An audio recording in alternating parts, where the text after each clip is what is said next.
Hola amores, welcome back to my channel. It's your girl Christina, and today's video is another VBX Familia Speaks video where you guys choose the topic of my video. And before I get on, if you guys like this here green cut crease, the previous video is the tutorial. So today's topic was requested by one of my Puerto Rican subbies. So shout out to all my bodies out there. And they requested this topic because DR, Puerto Rico, and Cuba, we have similar histories, but when it comes to how we self-identify, in DR, you see that about 2/3 of the population identifies as mixed, whereas in Puerto Rico and Cuba, 2/3 of the population identifies, or roughly 2/3, identifies as white. So they're basically like, what's up with that? So in this video, I'm just going to give a little quick historical overview, kind of like I did in my previous video about DR. I think that when trying to understand, how people from certain countries self-identify when it comes to race, the best place to start looking to even try to understand is in history, looking back at the colonial period and how, the different groups that came together, how they interacted with each other, and, all that type of stuff. And I also want to say everything that I say is just based off of, the information that I researched and gathered online. So if there are any of you watching that are Puerto Rican or Cuba and you have any additional information that you can add, please feel free to do so in the comment section below. So, as I said, when it comes to DR, Puerto Rico, and Cuba, we have very similar histories as far as how it all started. Cuba, DR, and Puerto Rico, they were all inhabited by the Taino Indians or the native Tainos. Cuba also had two other indigenous groups that were there. Towards the end of the 15th century, the Spanish came. The majority of the native populations decimated quite quickly because they were not immune to the diseases that the Europeans carried with them. The remaining Tainos, the males were forced to work, and the women became either wives or concubines to the Spanish. The remaining Taino men, a lot of them also ended up dying because their bodies were just not used to the type of manual labor that the Spanish made them do. So in order to replenish the labor force that was dying off, that is when the Spanish resorted to Africa, and that is where the slave trade commenced, and thus the introduction of African blood was brought into these islands. So that is just a brief general overview of how our histories kind of started. So taking a closer look at Puerto Rico first. So in 1517, the Spanish basically received the green light from the Spanish crown to import its first African slaves, and the number of Africans by the year 1555 totaled to about 55,000. So these first groups of slaves, they were sent to work the gold mines and also, to replace the Tainos, as well as work the ginger and sugar industries. And interestingly enough, the Spanish actually considered the Africans to be superior to the Tainos because the Tainos were less willing to assimilate.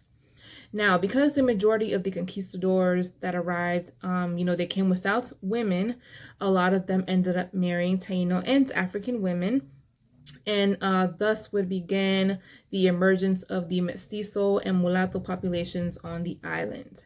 So by 1570, the gold mines had pretty much been completely depleted, and the Spanish kind of lost interest in Puerto Rico.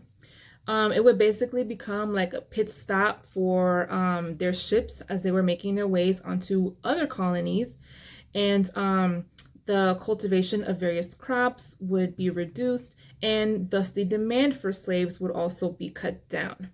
Now, this would be temporarily reversed for a brief period of time when the sugar industry really was in high demand and really started to pick up. And so during this specific period in time, the Spanish brought in more enslaved Africans to work the sugar plantations. And also to attract more workers, in 1664, Spain offered freedom and land to Blacks and free people of color from non-Spanish colonies. such as Jamaica and Saint Domingue, which is Haiti. So by the end of the 18th century, and going into the 19th century, the majority of the labor force in Puerto Rico were actually free blacks and mulattoes. And as you can imagine, the population became very heavily mixed. So in that sense, their history was similar to that of DR, in which most of the labor force and most of the people on the island, as far as the people of color, were mainly free. So for the most part, racial tensions at that point were not very high, and you definitely didn't see like that institutionalized segregation that developed in the United States and in pre-Castro Cuba.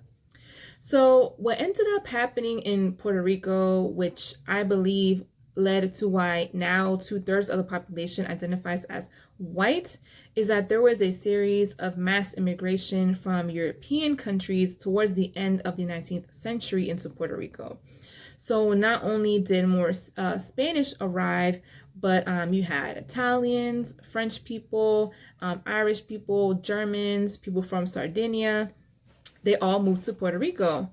And these white people ended up basically becoming the core of the merchant class. They became the large-scale farmers, and the coastal plains also became owned by the upper-class white people.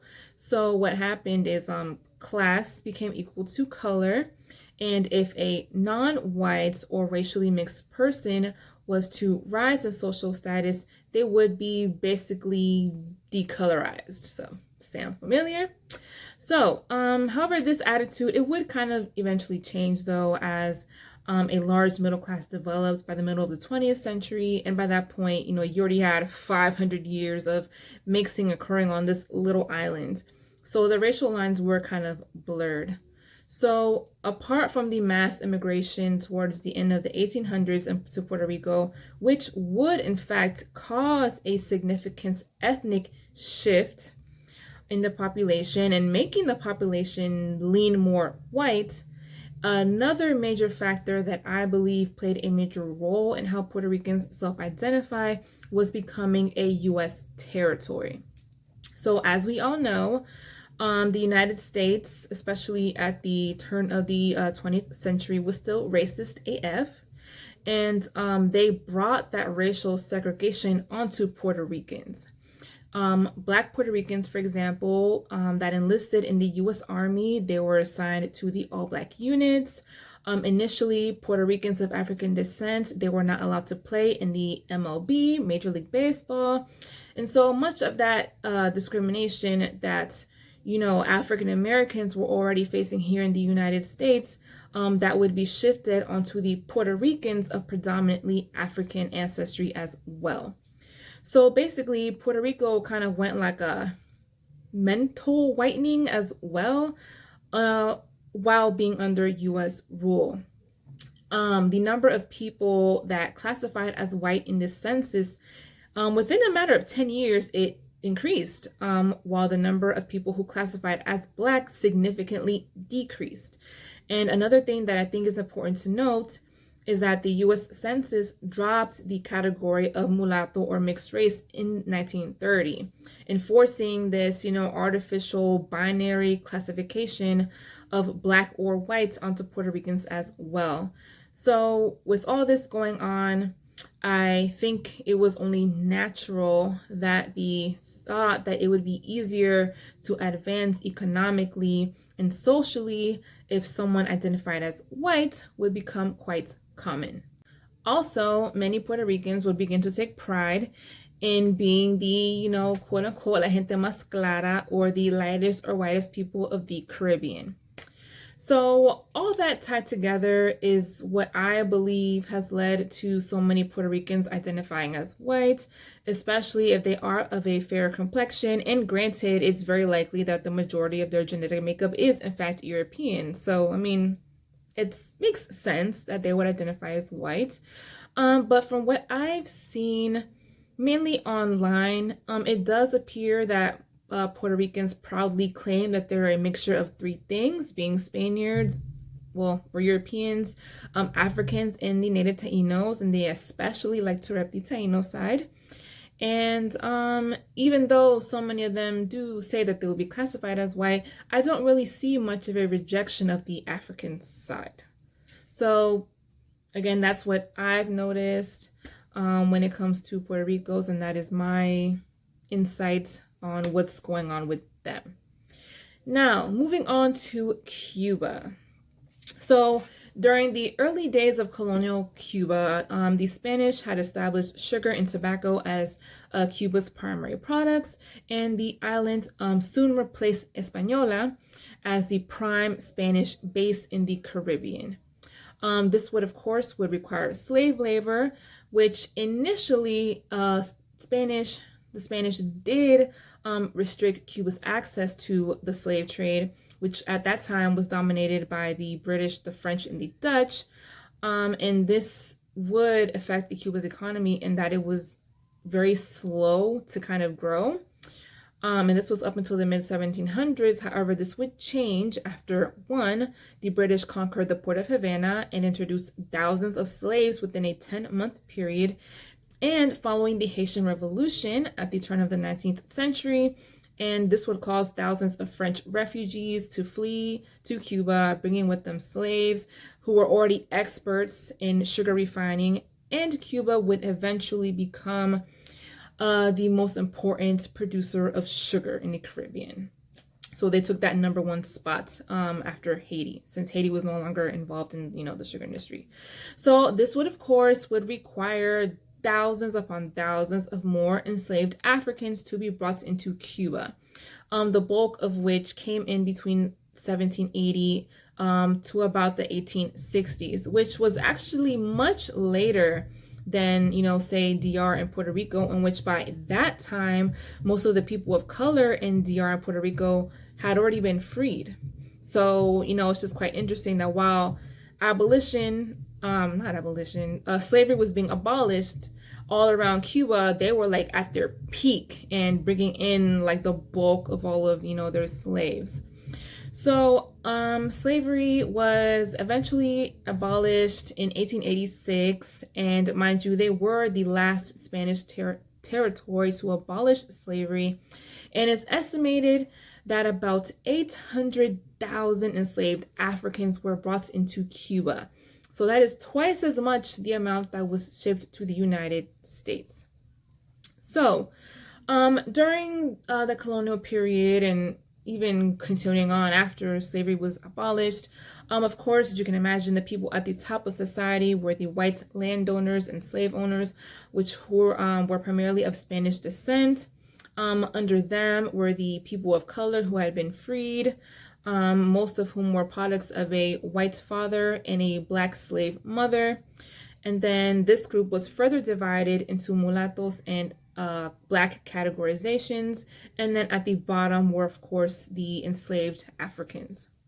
So the population of the enslaved in Cuba, it grew so quickly that there was a serious fear that the number of enslaved people would outnumber the white population. Which, if you add the number of enslaved Africans with the free people of color, it is very likely that the overall population of people of color, it easily outnumbered the white population. And so eventually what the Cuban government started doing was lying about the actual population figures to prevent the white people on the island from, fearing a serious uprising or something like that. Now, when it comes to the treatment or race relations between white and black people during colonial Cuba, from what I found in my research, it seems that it varied, but I think what you see in any colony where slave cultivation was like the main source of profit, and in which the Spanish were heavily invested, thus requiring a lot of slaves, the treatment of the slaves tended to be much worse, and racism was much more prevalent. So the racial barriers were, more rigid. The life expectancy of slaves that worked the sugar mills was no longer than 8 years from the time that they started working, and as soon as they died, they would quickly be replaced. So as you can imagine, not much value was placed on, the lives of these people. Now, there was something called El Código Negro Español, or the Spanish Black Code, which gave guidelines on how the slaves should be treated, how many hours a day they should work, but unfortunately, this was many times totally ignored, and these slave owners did whatever they wanted with the slaves, made them work as long as they wanted, and yeah, they didn't really pay much mind to it. Something else that is also worth noting is that Cuba did, in fact, establish segregated schools.